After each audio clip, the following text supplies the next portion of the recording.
Ce dimanche, le monde entier va s'arrêter pour suivre le plus grand classique du football mondial. Le Real Madrid et l'FC Barcelone s'affrontent pour la Coupe d'Espagne dans un duel qui promet beaucoup d'émotions et de polémiques. Mais du côté du Real Madrid, un nuage de tension plane sur le match. La star Vinicius Junior, l'une des principales armes offensives des Merengues, pourrait manquer à l'appel.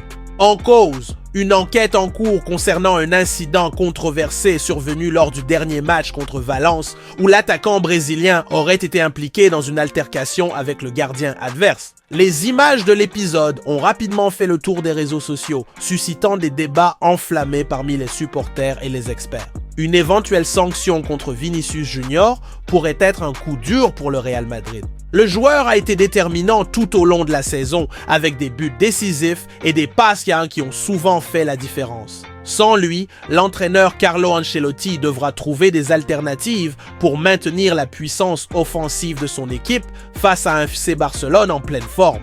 El Clasico est toujours marqué par une rivalité intense et l'absence d'une figure clé comme Vinicius ne porterait pas seulement préjudice au Real Madrid, mais enlèverait également un peu de lustre à ce duel historique. En outre, son absence pourrait entraîner une refonte complète de la stratégie de jeu des Merengues.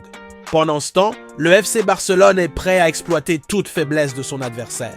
Sous la direction de Hansi Flick, les Catalans misent sur un mélange de jeunesse et d'expérience avec des joueurs comme Rafinha, Gavi et Lewandowski qui dirigent l'équipe sur le terrain. Si la sanction contre Vinicius est confirmée, le Barça cherchera sûrement à en profiter pour accentuer encore plus la pression sur la défense du Real Madrid. À l'inverse, le Real pourrait utiliser cette situation comme une source de motivation en rassemblant ses forces pour relever le défi de vaincre son rival, même sans l'une de ses stars.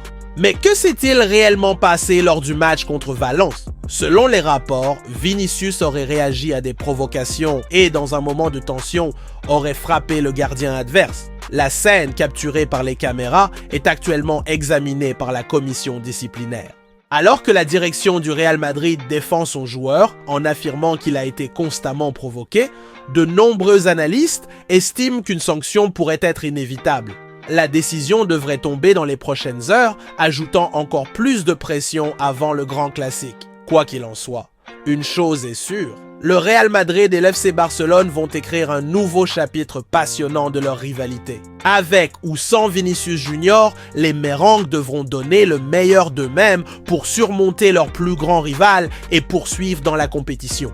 De son côté, le Barça voit dans l'absence potentielle de la star brésilienne une opportunité de consolider sa force et d'ajouter une nouvelle victoire à son palmarès. Qui en sortira vainqueur? La réponse